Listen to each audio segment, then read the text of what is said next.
this up to the Fifth Circuit before the conviction is final. So that's very important. And the forfeiture pending appeal is that way. The forfeiture, we hope to stay all of that, take it to the Court of Appeals, which should take a year or so. And the most important thing, I think, from Walter's standpoint, is a deviation from the sentencing guidelines. The government was asking for upward of 10 years in confinement, and the judges found 48 years. So those are the three things that we feel comfortable about. Walter, you told the judge you thought you were getting ready to get a life sentence.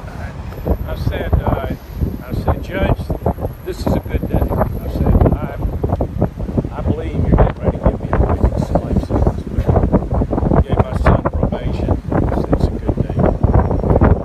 What do you think about your sentence? What do I think about it?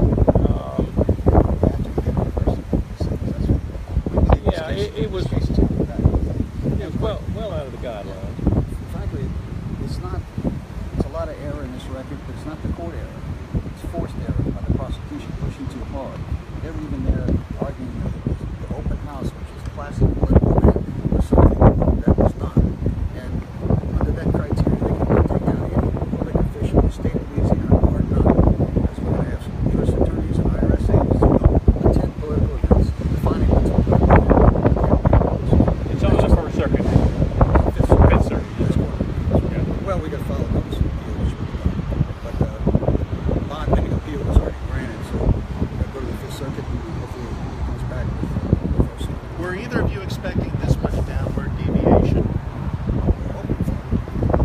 The government's pressing for it to take years. What's in your heart right now, Walter? What as you walk out of this courtroom after all this, what's in your heart? I'm glad my son, even if our appeal is not successful, my son does not have to go to prison. That's the big thing today. And I'm looking forward to the appeal. Campaign spending is anywhere that we can find in the United States. Federal Louisiana itself, if you misspend, you take money, pay it back, and you pay a fine. The very first time the feds said, no, this is not. And I was talking to sheriffs a couple of days ago, and they said, Walter, you better get this reversed because they can send all of us to prison. So this needs to be resolved, and I think it will in the Fifth Circuit. There's some cases that are very close to ours that say that the feds cannot use state regulatory matters as a basis for criminal prosecution. There's also the U.S. Supreme Court case that just came down after the conviction, which is questioning whether the federal authority should be enforcing state regulation. So that would be one of the grounds for appeal. The 572, that's restitution and forfeiture? That's the way he pronounced it. I mean, there's an argument that this should overrule. That's for another legal issue. Right now, it's all state until such time as we get over the Fifth Circuit, which will take a little while, because I think this is probably the whole argument. There's a lot of substantive issues that have been raised. So I look forward to upstairs to the Fifth Circuit next. Rick, does this downward deviation help your chances for a new trial? I don't know if it really affects it. I think the new trial is going to be based on the merits of these arguments we made about campaign funds, not really something that the Fed should be enforcing. And the tax case, this man paid $500,000 in taxes during the 4 years, and they're looking for another $25,000 to $30,000. That's less than This would never be a 5%. standalone tax case. It's a political scalp case.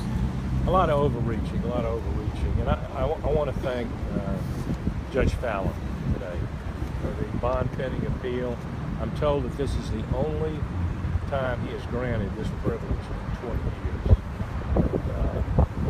And in his reasons for judgment, he said he thought that the prospect of a reversal was so great that he needed to do it. So with that, we all feel very good about the appeal we're looking for. Today, folks, is a good day. In a lot of ways, my son does not have to go to prison under any scenario. I get to go home, and we finally get to lodge our appeal. Today's a good day. Peace and love. Thank you.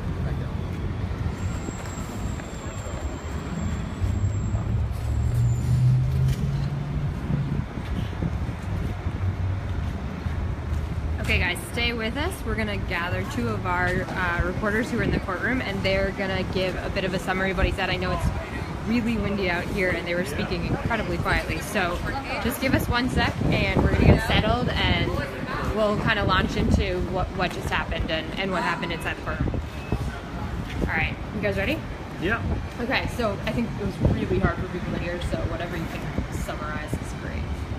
Well, after nearly a year since Walter Reed was convicted on 18 corruption counts, we finally got a sentence here.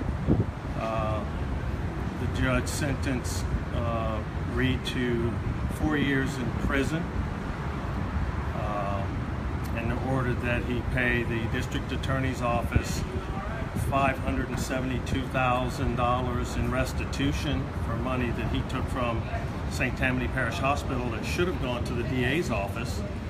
And that's in addition to that same amount of money being ordered to be forfeited by Walter Reed. So that hit him pretty hard. It did, but he gets to, as he just mentioned in the little press conference he held, he gets to go home today because he is free pending appeal, and the experts tell us that that appeal could take a year or longer. So he is not required to pay any of that money either until he begins a prison sentence. And the appeal could take upwards to a year. So he'll be out of, he'll be a free man for quite a while. The judge, his sentence was a significant departure from the sentencing guidelines, which the U.S. Office of Probation set at 9 years to 11 and a half years. So his sentence was a bit of a surprise to be placed downward that much. And Judge Fallon said that it was an unusual case because the money involved with a lot of it involved campaign finance funds, not public money per se.